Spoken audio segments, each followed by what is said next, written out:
gracious and the most merciful. My name is Adredi and I am an English teacher. Today the topic we are going to discuss is a very simple topic of English language. It is simple but not easy. In this video we are going to start about the grammar of your class. Or I'm teaching you in this video in Urdu basically because understanding of grammar is very important for writing as well as for speaking. देखिए if you don't have grip on grammar you will not speak or as well as write. देखिए जब तक आप की grammar के ऊपर grip नहीं है आप ना बोल सकते हैं ना ही इंग्लिश लिख सकते हैं, ठीक है. So what it shows firstly in this video दो तीन चीजें हम कवर करने की कोशिश करेंगे. Firstly the definition, the helping verbs and the formula. What it shows basically, it shows the habitual action, the universal truth, the daily routine. Means कोई भी एक्शन जो डेली रूटीन में आप करते हैं उस एक्शन को कौन सा टेंस शो करेगा. मीन्स आपने एक उर्दू में सेंटेंस बनाया, मैं सुबह उठता हूँ, देखिए एंड में आ रहा हूँ.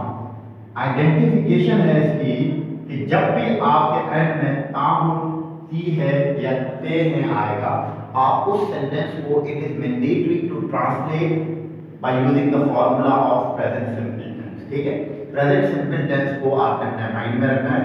जब भी आप विजुअल एक्शन की बात करेंगे, जब भी आप यूनिवर्सल ट्रुथ की बात करेंगे, जब भी आप डेली रूटीन की बात करेंगे, जब भी आप सिंगल एक्शन की बात करेंगे, जब भी आप रिपीटेड एक्शन की बात करेंगे, इस डे के अंदर एक रिपीट होता है एक्शन.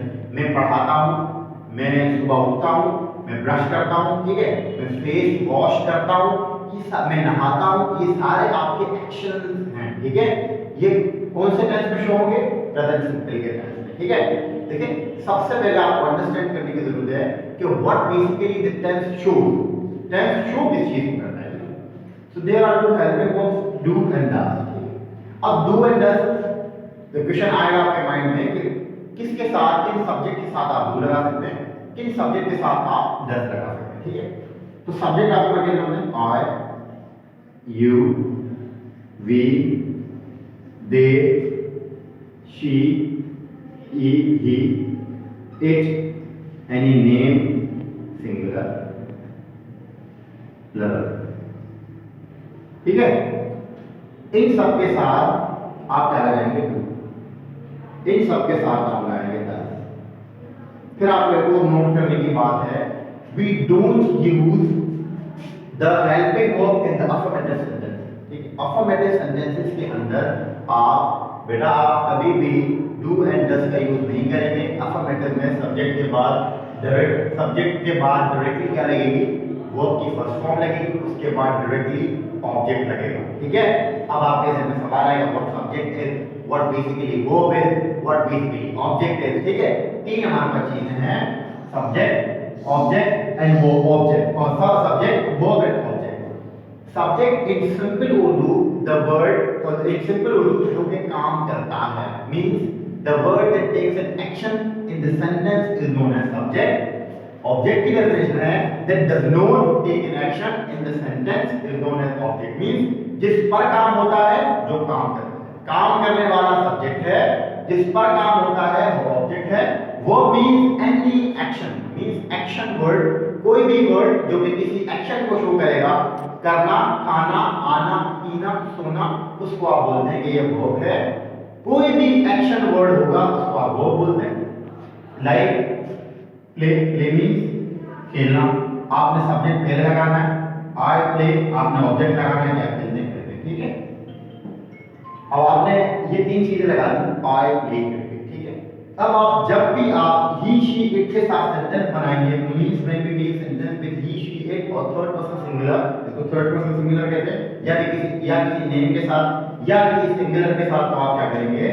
एस और एस इसमें ऐड करेंगे वर्ब की इस फॉर्म के अंदर. ठीक है, आप देखो एस और एस कहां ऐड करेंगे? It is basically the rule. देखिए वीडियो के अंदर we don't have that much time to elaborate all things. हमारे पास टाइम नहीं होता कि हम elaborate करें. इसके ऊपर इंशाल्लाह we'll make a video on verb. क्या verb क्या होता है? Transitive, intransitive verbs की टाइप और लाइक उसकी फॉर्म है, और irregular verbs, regular verbs, state verbs, auxiliary, ये सारे verbs हैं. उसके ऊपर इंशाल्लाह एक और लेक्चर बनाएंगे जिसमें आपको पता चल जाएगा कि s और es कहां है. ठीक है, और अब जब भी आप नेगेटिव सेंटेंस बनाएंगे इसी का नेगेटिव, देखिए ही शी इट वाले में जब आप नेगेटिव सेंटेंस बनाएंगे तो आप लगाएंगे ही डज नॉट प्ले।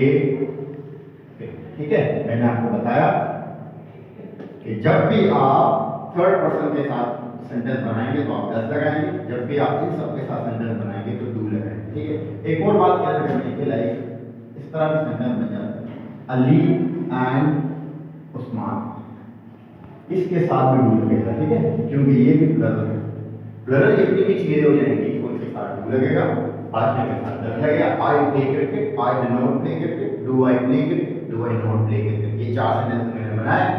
अब बेसिकली नेगेटिव का मतलब है उस वो सेंटेंस जिसके अंदर आप मना कर रहे होते हैं, मींस आप उसके अंदर इनकारिया होते हैं, जिसको आप कह सकते हैं। इंट्रोगेटिव वो सेंटेंसेस होते हैं जिसमें आप किसी से कुछ पूछते हैं, means in which we ask something about, in which we ask something, किसी भी चीज के बारे में, किसी भी चीज से रिलेटेड आप किसी से पूछेंगे उसमें क्वेश्चन मार्क का आना बड़ा लाजमी है। और दूसरी बात आप ये अपने ध्यान में रखें कि वी पुट डू डज और any helping verb before the subject in the interrogative sentence. Means इसका मतलब क्या हुआ कि हम डू एंड डज या कोई भी हेल्पिंग वर्ब सब्जेक्ट से पहले लिखते हैं इस सेंटेंस के अंदर इंट्रोगेटिव सेंटेंस।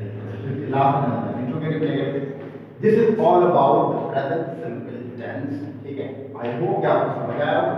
और if you have any question, anything, any query regarding this subject और regarding this topic, so you may ask, you can ask, और उसको समझने की कोशिश करें। लेकिन एक चीज मैं आपको बताता चलूं, in the end I would like to convey to my all students, please practice this tense। Practice जब तक आप नहीं करेंगे, क्योंकि प्रैक्टिस means man perfect, जब तक आप इस टेंस की प्रैक्टिस नहीं करेंगे you will never ever be perfect in this basic। ठीक है, thank you so much, see you in the next video।